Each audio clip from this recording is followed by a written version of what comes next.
Hey guys, it's Rob here. I think we need a little bit of a morale boost right now within Ape Nation. So do me a huge favor. Whatever charting software you use, TradingView, TrendSpider, Webull, Robinhood, Thinkorswim, whatever platform it is, I want you to pull up the year-to-date range and make sure that the interval is set to the day time frame and look at that chart.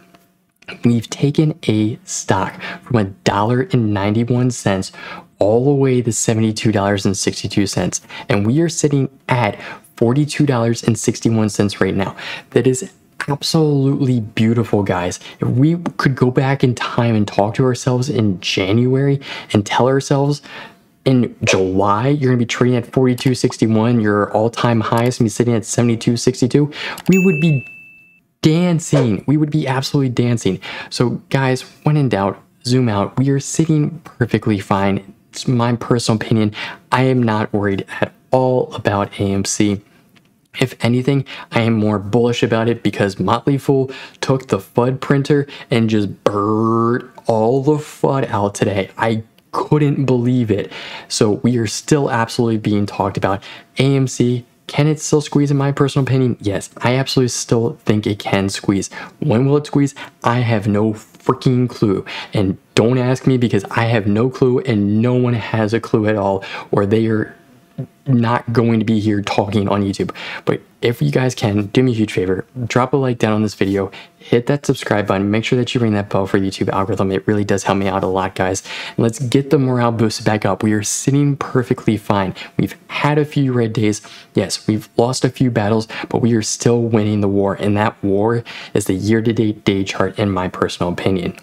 But let's take a look here at Webull. So for the day, yes, we had a high of 46.55, which happened within the first couple minutes of open, and we had a low of 42.07. The thing that I really want to talk about is here on the 1 month, 1 hour range. So when we zoom out, from our all-time high, we pretty much have a descending level of resistance here, and we've been push down here. The shorts are doing a great job of pushing the stock down. Now, the last time that we were down in this range, we touched 38.76.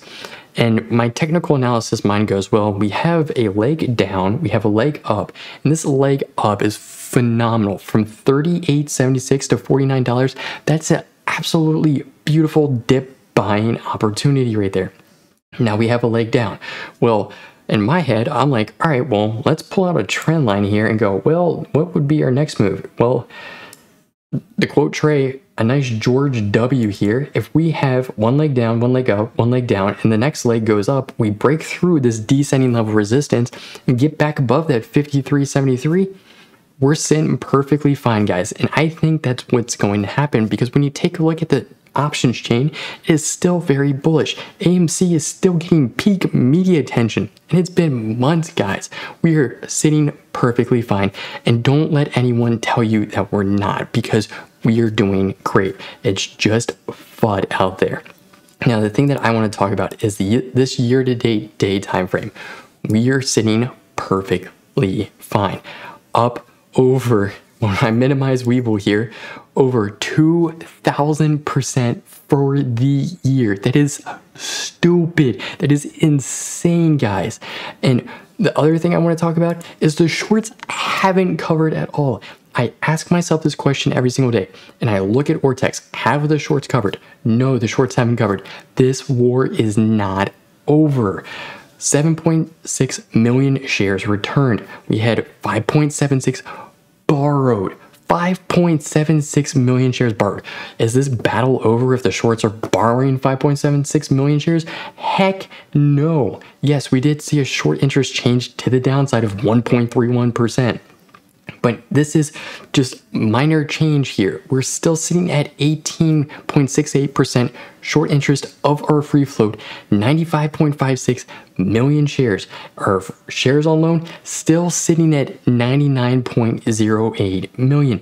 And our utilization, guess what, guys? It is going up. And what is that going to do? It's going to drive that cost to borrow up. And that cost to borrow fee makes it a lot harder for shorts to essentially borrow their position, because they're going to have to pay maybe, for example, 20% as a cost to borrow fee up front. So they have to pay 20% on top of those short shares. That makes it very hard for that short person to have a nice return on that position. Now, the other thing I want to talk about here is the Stonko tracker. We see 60,812 calls in the money. $45, we put another 4,914. There's 750,000 short shares of AMC available to borrow. 21,861 short ETFs available to borrow. Now, the thing to take a look at here is within the options chain. For this week, we have 67,732 puts in the money. So right now, puts are outweighing calls by a vast majority. And guess what this means, guys? We're seeing a huge short position taken on AMC through the options chain, which is a derivative of the underlying stock, which does have effect on the underlying stock price, along with short ETFs, along with short shares of AMC. Now, if we dive in the Webull here and take a look at the options chain, when we take a look here at puts, where are a lot of the puts sitting here? Well, we can see that there's 10,000 at $50, that there's at 45, I believe it was, yeah, 8,310, and then down here at $35, they have 19,833. At $40, they have 17,169. Now, we've pushed a crap ton of calls in the money before. What they're trying to do is push a crap ton of puts in the money. 27,727 puts were traded at the $40 price, which is going to indirectly help push down the price of AMC. We see those short shares, we see the short ETFs also. Now, if we take a look here at the call side of it, well, let's actually pull up both here. So the call side of it, the biggest open interest point here, $50, 16,093 contracts would be put in the money at $50.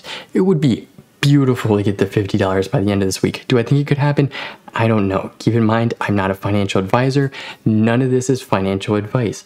Also, the $55 strike, 16,498 calls right now are open at this point. The other thing I really want to talk about is going out other time frames. So let's go all the way out here to August 20th.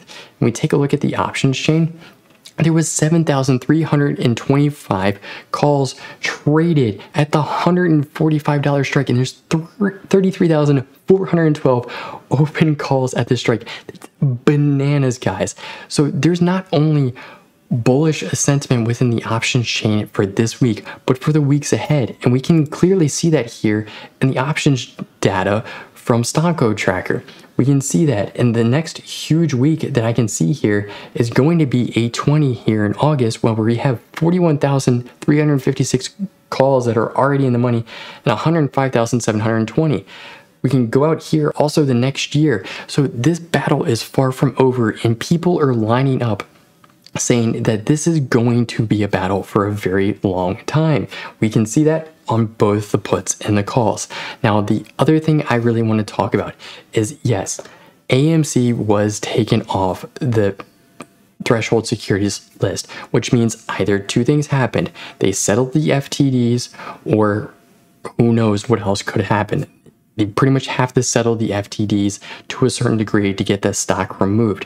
Now, does this mean that we can absolutely end up back on that list? Yes, because we have no clue how many FTDs these market makers were able to settle. And when we take a look here at 6/14, we have another 343,390.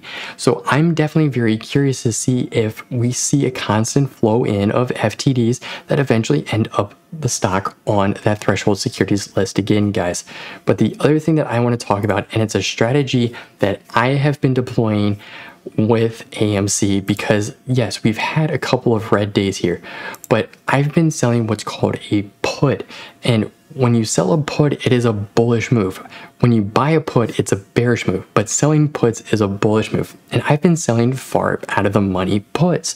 And what this does is it allows me to make some money off of holding my shares of AMC that I use as collateral. So what they can do is they can say, okay, well, he has 100 shares of AMC. We'll allow him to sell one put contract at $14. And this is a way that you can make money when it's going down in a bullish manner. You also have the ability to sell covered calls if you want, but if you sell a covered call, that is technically a bearish way because you're selling a stock and saying that it's not going to go above a certain point.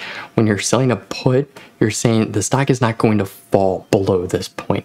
And I am very conservative with risk, so what I do is I go for very far out of the money options, and you can do it every single week as long as you own 100 shares of the underlying stock. You can also do spreads too, which would be selling and buying one put, and you can do those, which will also help you make money too.